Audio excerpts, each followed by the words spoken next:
to Defcon 3. I'm KT McFarland. You know, usually foreign policy isn't that important in a campaign. But this year it's different. It actually may be one of the main issues of this presidential election. Hillary Clinton touts her foreign policy credentials as Secretary of State. Donald Trump criticizes Hillary's record on, well, just about everything. The Iran nuke deal, the Iraq war, the reset with Russia, flawed trade deals with China. But what would President Trump do differently? Joining me now is the National Co-Chair and Chief Policy Advisor for the Donald J. Trump for President campaign, Sam Clovis. Sam, thanks for joining us. So let me throw it out to you. What would a Trump administration do with American foreign policy? I think the first thing, KT, and it's great to, thanks for having me on. I really appreciate it. I think very much the first thing is that we really don't know ground truth about what's going on around the world. I think that the American people, for whatever reason, have been deceived, or we've been left in the dark about a lot of the things, all of the actions of this administration and what's been going on.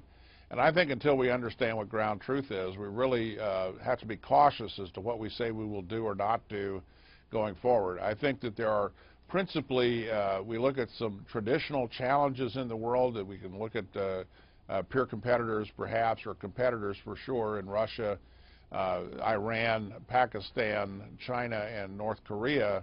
But then we have to face the inevitable, and that the inevitable aspect of this is facing radical Islam and what we're going to do about that. I think that those are two separate issues, or two separate approaches that are going to have to be defined.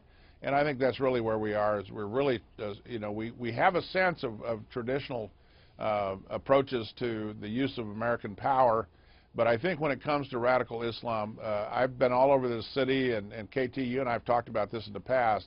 It's really hard to find anybody that really has a handle on this and really has a clear picture of what to do.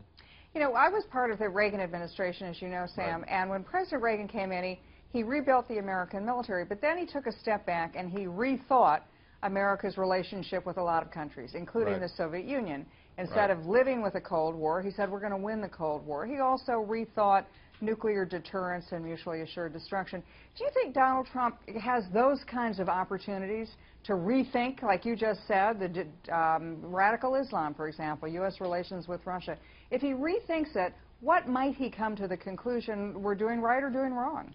Well, I think you're spot on. I think that there are a lot of these issues that we need to rethink, and I think it's time for us to have a review of the bidding, and particularly when it comes to issues like associated with NATO. I think NATO is one of the clearer examples. It's a treaty that has worked extremely well for the United States.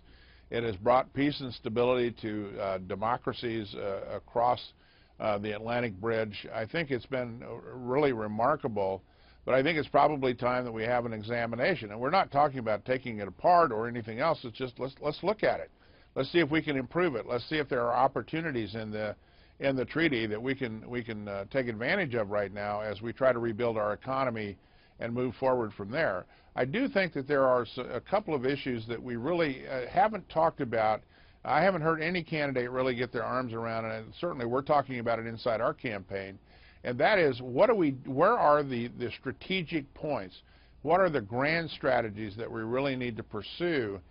Rather than let's go out here and do what I think a lot of politicians would like to do, and that's play whack-a-mole. We go out there and we bomb the hell out of something, or we put people on the ground, we go in and take ground, and everybody's, you know, pats themselves on the shoulder and the back, and they say, well, how good did we do, when in fact we haven't done anything.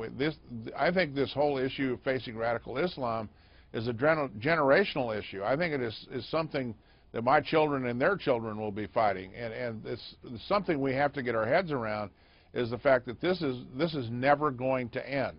This is something that will exist as long as America is a free country.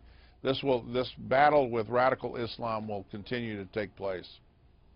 Well, I think we've got priority number one for the Trump administration, Yep. Radical Islam and how to defeat it. Say, thanks so much, Sam. You're a great strategic thinker, and it was awfully nice of you to take time to be with us. Well, thanks, KT. It's always great. It's a pleasure. So for anybody who wants to know about what's going on, foreign policy positions of Donald Trump, of Hillary Clinton, and anything about the 2016 presidential campaign, stay tuned to FoxNews.com. For Defcon 3, I'm KT McFarland.